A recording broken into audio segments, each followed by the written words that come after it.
mahasiswa Universitas Islam Sultan Agung Semarang, Fakultas Agama Islam, Program Studi Pendidikan Agama Islam. Universitas Islam Sultan Agung Unisula didirikan oleh Yayasan Badan Wakaf Sultan Agung YBWSA di Kota Semarang, Jawa Tengah.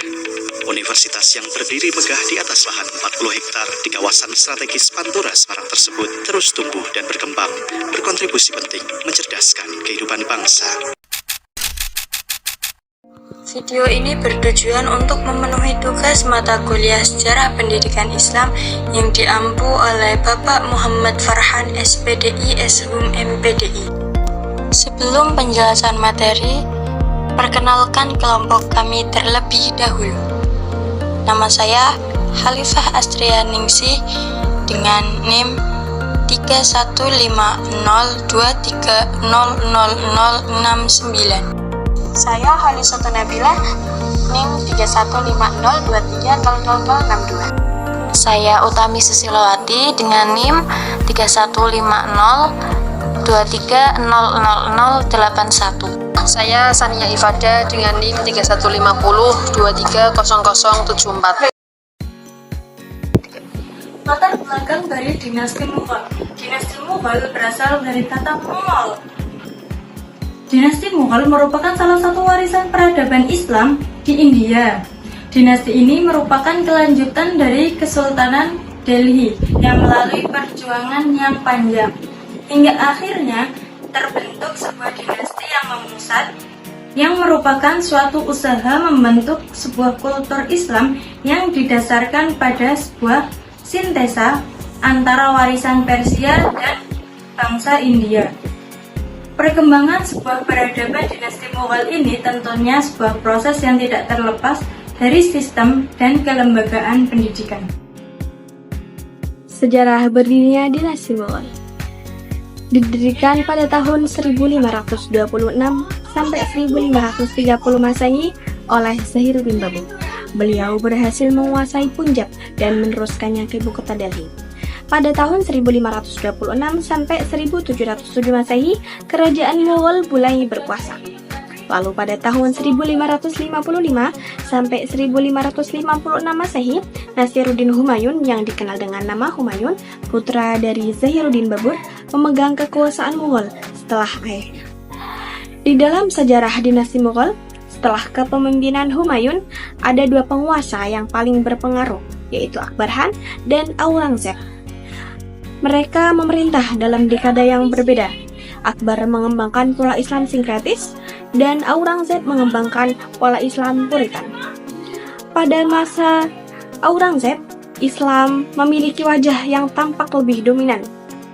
Ia giat mengembalikan kemurnian Islam, lalu dikenal dengan laki-laki yang soleh, adil, keras, dan energik yang menjadi teladan bagi kerajaan Islam. Hidupnya ditandai dengan kesederhanaan dan tenaga yang tidak terbatas. Dialah yang paling terpelajar di antara semua penguasa. Selanjutnya, perkembangan pendidikan Islam pada dinasti Mughal.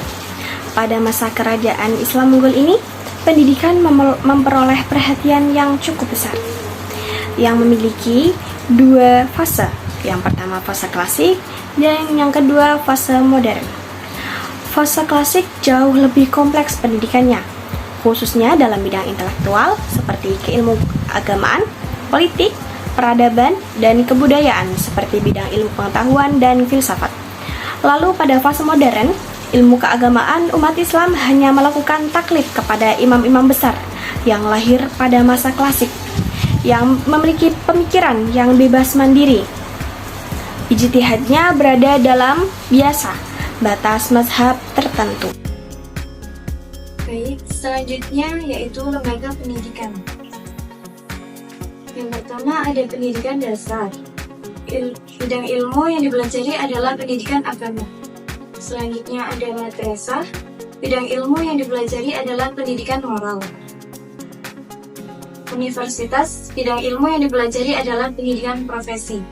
Semua pendidikan ini dilakukan di masjid karena pihak kerajaan mendorong untuk menjadikan masjid selain sebagai tempat untuk beribadah, juga sebagai tempat belajar agama bagi masyarakat. Bahkan, Di masjid juga telah disediakan ruangan khusus bagi para pelajar yang ingin tinggal di masjid selama mengikuti pelajaran pendidikan. Selanjutnya ada perpustakaan. Raja Akbar dikenal sebagai raja yang gemar membaca dan mengoleksi buku. Pada era ini juga banyak buku-buku terjemahan yang diterbitkan. Di antaranya buku terjemahan kisah Mahabharata dan Ramayana yang dibuat oleh Badayuni, kitab Injil ke dalam bahasa Persia. Di masa dinasti ini juga lahirnya Mausu'at, yaitu buku kumpulan berbagai ilmu dan masalah seperti ensiklopedia. Selanjutnya ada khonkah atau pesantren. Pencetus khonkah atau pesantren dipimpin oleh ulama atau wali. Khonkah pada era ini merupakan pusat studi Islam yang dinilai baik. Khonkah diajarkan berbagai ilmu pengetahuan seperti matematika, mantik atau logika, filsafat, tafsir Quran, hadis, fikih, sejarah, dan geografi. Bahasa Persia pada masa itu merupakan bahasa pengantar dalam kegiatan pendidikan pengajaran agama Islam. Baik, saya akan menyampaikan tentang lembaga pendidikan dinasti Mughal pada masa pembaharuan. Madrasah Dar al-Ulum. Di madrasah ini mengikuti pendidikan selama 6 tahun, mengikuti silabus, mengikuti ujian formal, dan ikut pertemuan. Sekolah ini terkenal karyanya dalam hadis, dan pada abad ini membangun jaringan sekolah yang masih tumbuh hingga sekarang. Sekolah Mohammedan Anglo-Oriental College atau MOIC. MOIC dibentuk sesuai dengan bentuk sekolah di Inggris dan bahasa yang dipakai adalah bahasa Inggris. Sedangkan guru dan stafnya terdiri atas orang Inggris. Ilmu pengetahuan modern merupakan sebagian besar dari mata pelajaran yang diberikan. Di MOIC, pendidikan Islam dan ketaatan siswa menjalankan agama diperhatikan dan dipentingkan. Sekolah ini terbuka bukan hanya bagi orang Islam, tetapi juga bagi orang Hindu, Parisi, dan Kristen. Pada tahun 1875, Sayyid Ahmad Khan mendirikan MOIC yang kemudian menjadi Universitas Muslim Aligarh. Dengan model Oxford dan Cambridge dan bertujuan melahirkan kaum pendidikan. Dia menunjukkan keselarasan fundamental antara wahyu, Al-Quran, dan sains modern dengan menyingkirkan dari Islam unsur-unsur yang bergantung pada ruang dan waktu tertentu. Serta hanya memperhatikan yang esensial, dia juga membangun ijtihad, menggunakan ijtihad untuk menggantikan penafsiran historis.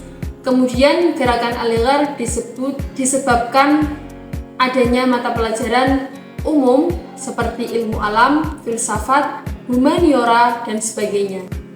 Kemunduran dan kehancuran dinasti Mughal. Kemunduran, 1. Terjadi stagnasi dalam pembinaan kekuasaan militer. 2. Kemerosotan moral dan hidup mewah di kalangan elit politik yang mengakibatkan pemborosan dan penggunaan uang negara. 3. Semua pewaris tahta kerajaan pada paruh terakhir adalah orang-orang lemah dalam bidang kepemimpinan. Kehancuran, pendekatan Aurangzeb yang terlampau kasar dalam melaksanakan ide-ide puritan dan kecenderungan asketisnya, sehingga konflik antara agama sangat sukar diatasi oleh sultan sesudahnya. Kesimpulan dari materi di atas yaitu kemajuan kerajaan ini tidak hanya dalam kenegaraan, tetapi juga dalam bidang agama, seni lukis, seni arsitektur, seni sastra, dan seni musik. Dan di antara semua kemajuan itu, Taj Mahal adalah menjadi ciri khas dari kerajaan ini. Kemajuan itu merupakan bukti konkret bahwa Mughal juga mempunyai peranan penting dalam mengembangkan Islam di dunia pada umumnya dan di India pada khususnya. Dalam pendidikan, dinasti ini mampu memberikan nuansa intelektual pada tiap tingkat sekolah, dari sekolah dasar, madrasah, sampai perguruan tinggi untuk profesi. Masjid menjadi unsur yang tidak dapat dipisahkan dari pendidikan Islam, karena di dalamnya ada 3 tingkatan tersebut. Perpustakaan juga didirikan untuk membantu masyarakat untuk belajar. Selain itu juga sebagian besar dari penguasa sangat menyukai buku dan mengoleksinya. Munculnya seorang wali atau ulama yang memimpin suatu kelompok atau pesantren juga membuat suatu lingkungan yang islamik dan tertib.